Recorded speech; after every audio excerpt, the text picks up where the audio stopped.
So, everyone, as we have discussed in previous session about workload analysis, as in we have got to know about workload, what workload is over the cloud, and what workload patterns are there that we analyze for. So, based on our previous discussion, let's discuss about workload analysis for cloud. That is a case study for today. So let's discuss this today. So the dynamic scalability of resources that is to be maintained over cloud, that was a problem in infrastructure as a service. So we have a service here, that is one category of service, that is infrastructure as a service, that we will discuss later on in detail. So there was a problem that has been spotted for research and industry communities. Students, do not intervene in between. Kindly mute yourselves.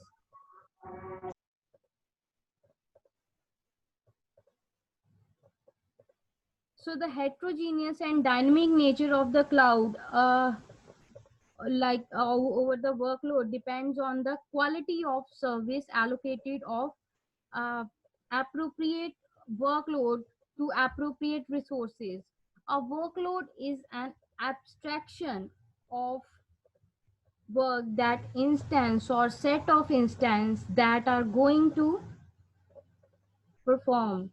So here,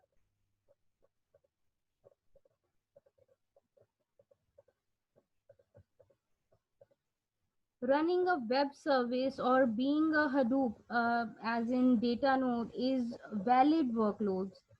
So the efficient management of dynamic resources or dynamic natured resources can be done with the help of workloads until workload is considered as fundamental capacity. The workload resources cannot be utilized in an efficient manner. So today we will discuss the findings for different workloads that are identified and categorized along with their characteristics and constraints. So there is a matrix based on quality of service requested have been identified for each workload and have been analyzed for creating better application designs.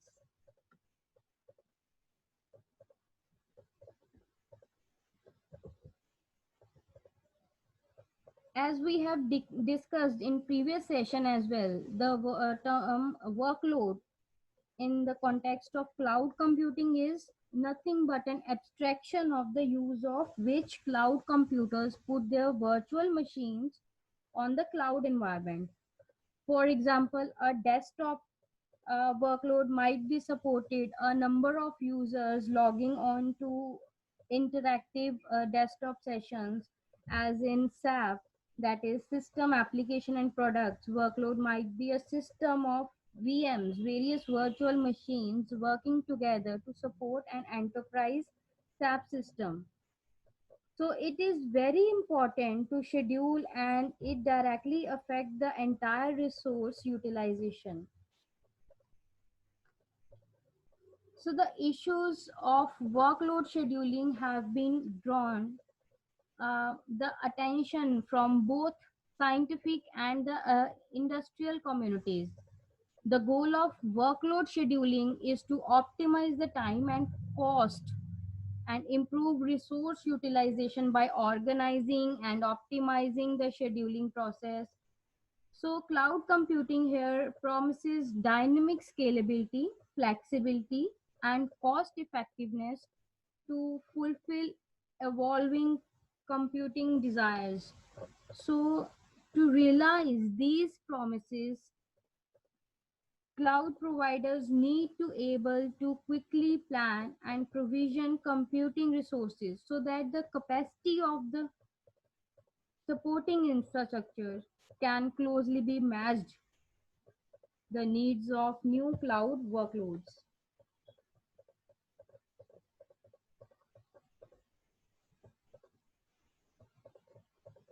So, cloud workload require characterization. That is, the server workload is analyzed at group level than at individual server level. So, this helps to achieve a deeper understanding of workload characteristics and greater predictions accuracy. So treating server performance at samples as multiple time series used to identify servers groups in which certain workload patterns appear in a group. Executing too many workloads in a single resource will cause workload to interface so with each other and result in degrading and unpredictable performance which in turn discourage the users. So thus the providers may evict existing resources or reject resources request to machine service quality, but it could make the environment even more unpredictable on the other hand. So users want their workloads done at minimal expenses, or in other words, they seek to maximize their cost performance or minimize workload completion time. So all these things must be encountered here. So this is why we are having this case study for today.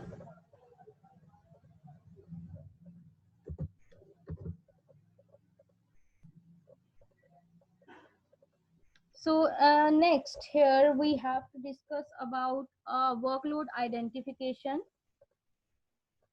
Workload need to be identified for analyzing and classifications. The various cloud workloads have been identified with their quality attributes. So let's discuss the various identifications about workloads. If we are talking about websites, freely available websites for social networking, informational websites, large number of users are involved. So the quality attribute for this workload are large amount of reliable storages.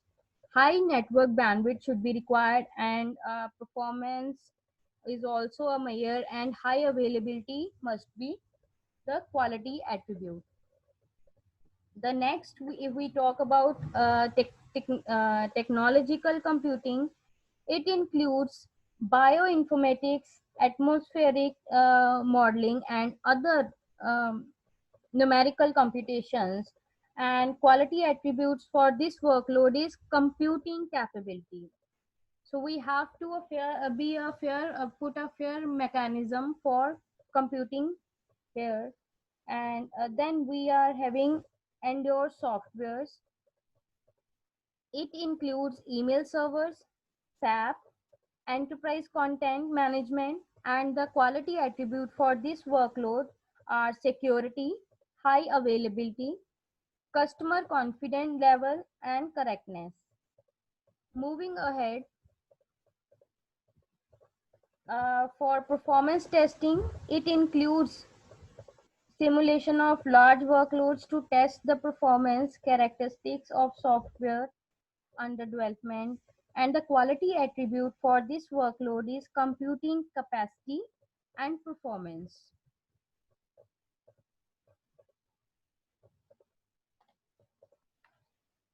Moving on, the other identification here is the online transaction process. It includes online insecure policies and online banking.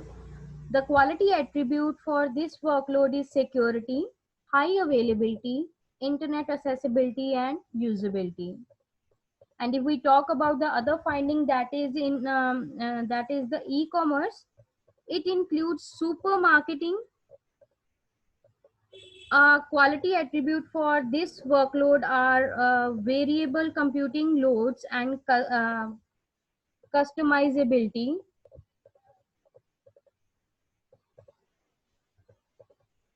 Next is central financial services. So it include banking, insurance system. The quality assurance for this workload are security, high availability, changeability, and integrity.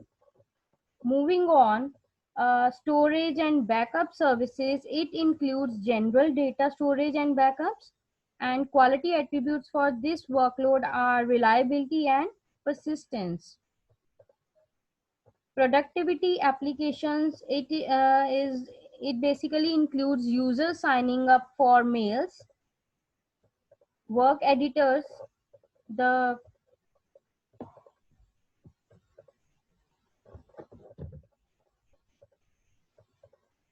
and the quality attributes for this workload are network, that is network bandwidth, latency, data backups, and security.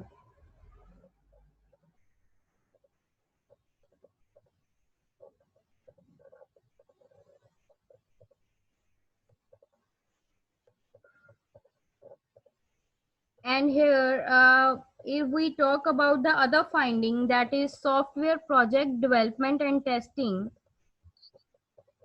it includes software development of web applications with rational software architecture, Microsoft Visual Studios, etc. And the quality assurance for this workload are user self-service, rate, flexibility, and testing time.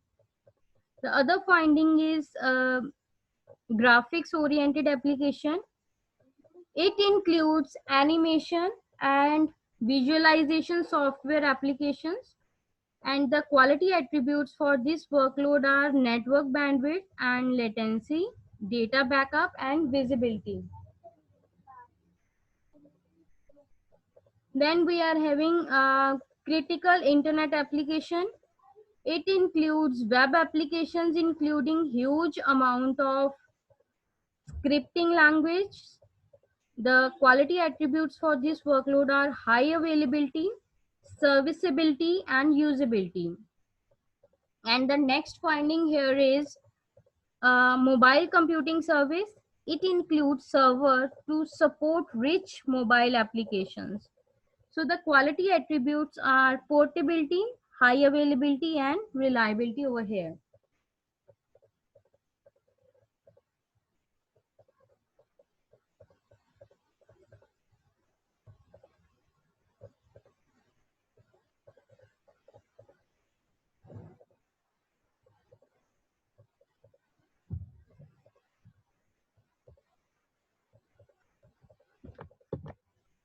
So moving ahead with workload analysis.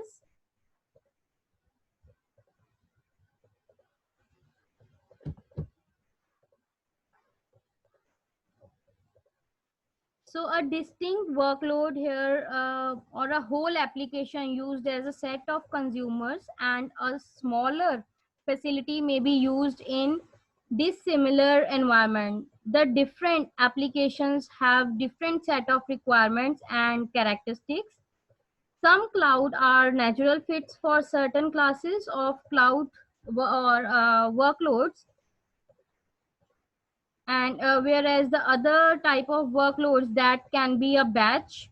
Other cloud services like Amazon Web Services are more necessary.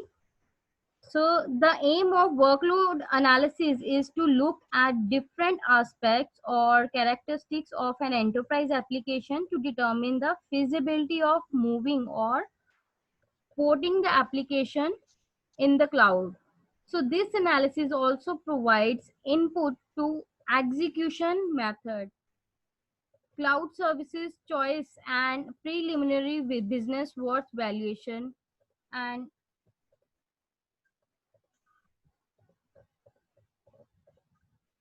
here under workload analysis, if we talk about workload, a workload can be a minor one or a whole application. The industrial com- communities has to energetically handle workloads so to check how applications are running. So the abstraction is a technique here to retain the predictions. The outcome of this abstraction is a sort of service that makes it easier to have distinct function with the defined determinations. So the services live in a container with application programming interface, so it can be simply relocated from one place to another. Workloads are an important distinguishing requirements for cloud computing. Next we are having is workload constraints. So here some constraints with respect to workloads are, let's say a workload may be time bounded, run for let's say 1 hour, or it can be unbounded as well. And a workload may have a particular begin time or elastic begin time. A workload may have hard stop time. Example, it taking an example, it must be finished by certain time in future, within an hour, or in 30 minutes. So a workload can be interruptible or must run without interruptions. A workload may have certain lower limit of resources that it needs. A workload may have urgency associated with it, or a workload may have budget associated with it. So all that comes under workload constraints. And things that comes under workload cost, it includes basically the hardware cost, software cost, and application maintenance and provision charges. And then we have workload characteristics. There are various characteristics for every cloud workload. It can be unstable on unstable demand.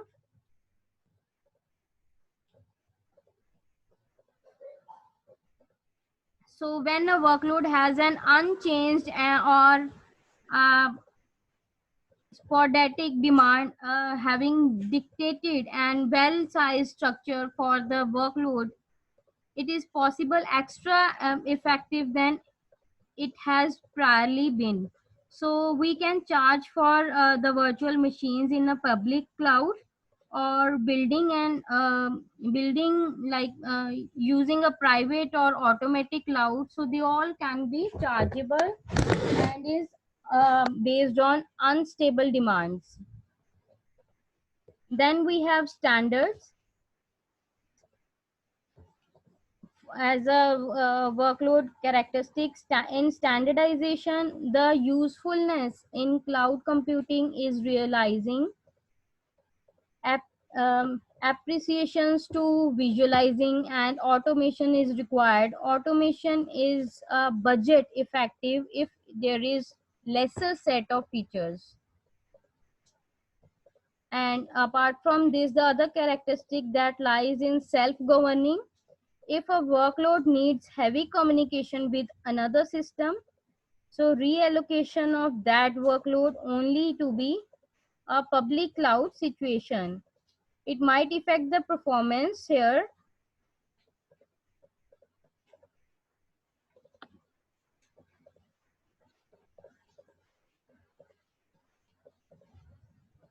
So though bandwidth can every time be increased, latency is harder to decrease. Lower than lowest threshold can be there unless 1 or 0. So it can be travel faster than a light. The other characteristic here lies for not critical. The workloads with extraordinary challenging necessities here, let's say taking an example, availability, response time, recovery time, or recovery point, and security, might not be organized to present in public cloud. So service stage offers by public cloud did not frequently fulfill the necessities of critical workloads here. The next we are having workload rates. A workload may be used at least or for one day of month or for the whole month after every fixed time or periodic. It can be, as we have discussed, the various patterns. And the other thing apart from this is workload as independent object. For independency, the various features of these services are as a workload has no dependencies.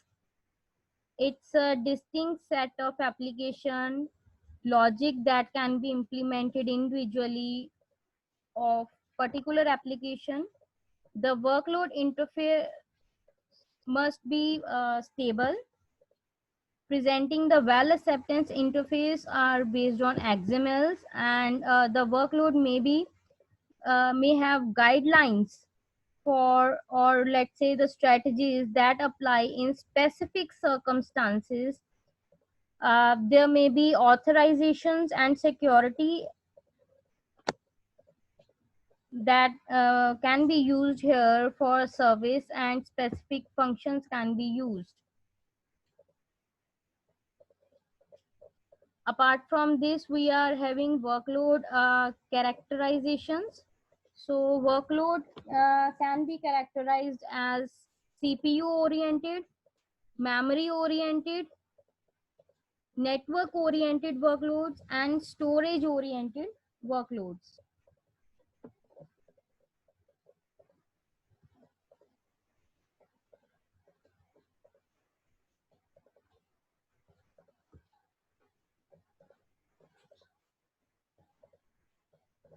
Students here, just give me 5 minutes. I need to take the attendance first.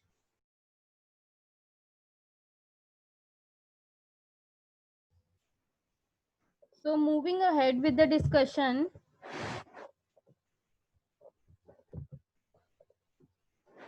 the workload classification can be done here in like as in different cloud workloads have different features in terms of computing capacity, variability of load, network needs, backup services, security needs. So network bandwidth need and other quality assurance matrices can be encountered here. And we can classify uh, the workloads on three different grounds, on three different groups, as in server oriented. So under this, it comes with a website, technological computing, endure softwares, performance testing, online transaction processing, e-commerce, central financial services, storage and backup. That all kind of workloads comes under server oriented. And if we talk about client oriented, so kind of workload that comes with a client oriented classification are production application, software product uh, development and testing, and graphic oriented, critical internet applications. And the third category of workload is mobile oriented. So it includes mobile computing services.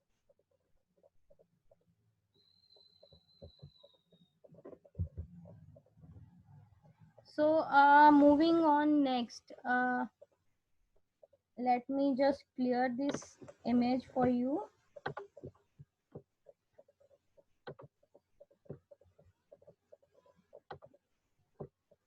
I hope this is clear now. So this is a case study which we actually wanted to discuss here. And here it is more of like unbalanced and balanced workload. And there are two scenarios.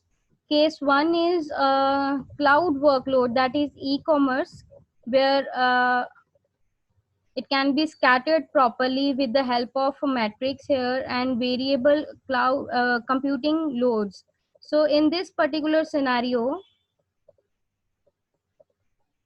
we are using C1, that is Cloud Service 1, which is presented by Physical Server 1. So another physical server is existing but is not being used. So as shown here, one is balanced and other one is unbalanced one. So here the solution that can be provided is,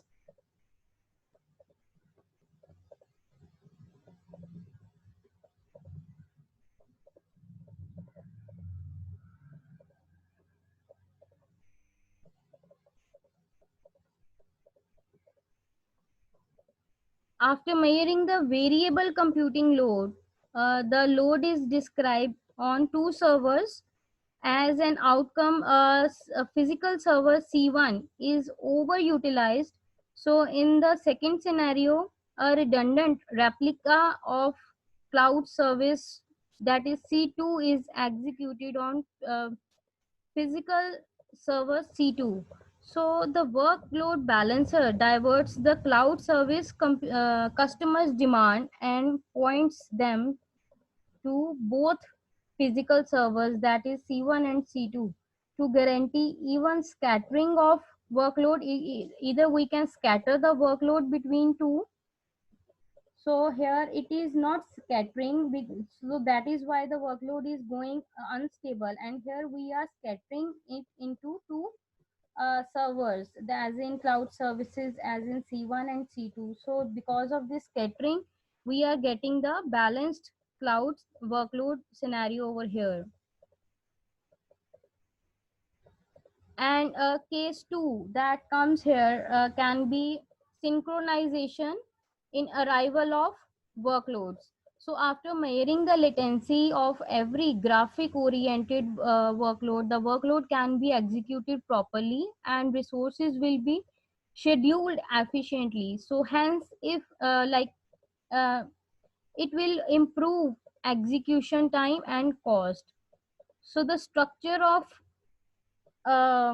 scheduled workload here can be provided or planned.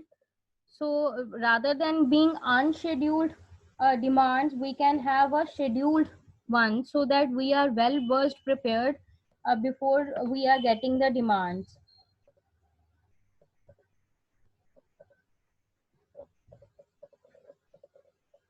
So this is how we are managing the workload in different scenarios to balance it over either the servers, or to balance the load services, the cloud services, as and when they are coming. So we can have two solutions for that. Either we can scatter them, or we can schedule them priorly, just to get rid of the overly demanding situations.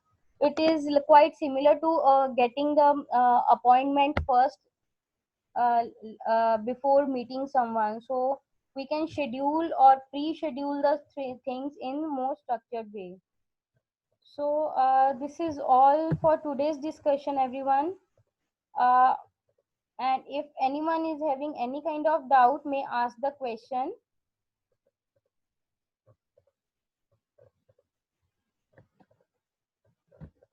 So we'll be continuing this session, and we'll be discussing uh, probably the infrastructure as a service, or uh, the other second layer of cloud computing. So we'll be continuing this session.